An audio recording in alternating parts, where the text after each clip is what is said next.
You need a family, you need friends. Like, you don't need to have all these things, but you better have most of them.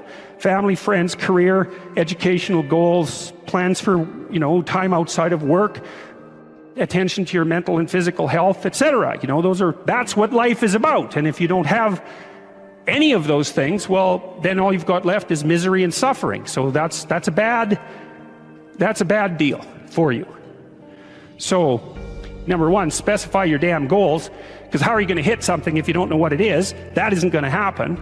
And often people won't specify their goals too, because they don't like to specify conditions for failure. So if you keep yourself all vague and foggy, which is real easy, because that's just a matter of not doing as well, then you don't know when you fail.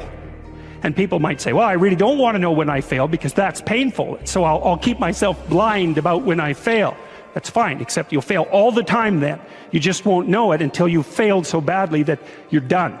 And that can easily happen by the time you're 40. You would like to be productive and have a good life. And that's how you make the schedule. It's like, and then you look at the day and you think, well, if I had that day, that'd be good. Great. And you're useless and horrible, so you'll probably only hit it with about 70% accuracy, but that beats the hell out of 0. Right? And if you hit it even with 50% accuracy, another rule is, well, aim for 51% the next week, or 50.5% for God's sake, because you're going to hit that position where things start to loop back positively and spiral you upward. So that's one way that you can work on your conscientiousness, is to plan a life you'd like to have. And you do that partly by referring to social norms. That's more or less rescuing your father from the belly of the whale. But the other way you do that is by having a little conversation with yourself about, as if you don't really know who you are, because you know what you're like. You won't do what you're told. You won't do what you tell yourself to do. You must have noticed that. It's like you're a bad employee and a worse boss, and both of those work for you. You don't know what you want to do, and then when you tell yourself what to do, you don't do it anyways. But, my point is that you have to understand that you're not your own servant, so to speak. You're someone that you have to negotiate with. And you're someone that you want to present the opportunity of having a good life to. And that's hard for people, because they don't like themselves very much.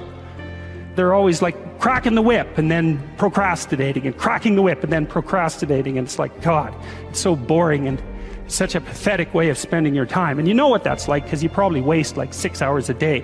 What you do now is going to multiply its effects in the future. And you need to know what your damn time is worth. One of the things you should be asking yourself is, when you spend an hour, was that, well, what if I paid someone $50 to have had that hour?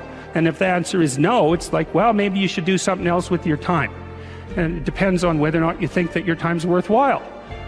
But the funny thing about not assuming that is, if you assume your time isn't worthwhile, what happens is you don't just sit around sort of randomly in a state of responsibility-less bliss. What you do is you suffer existentially.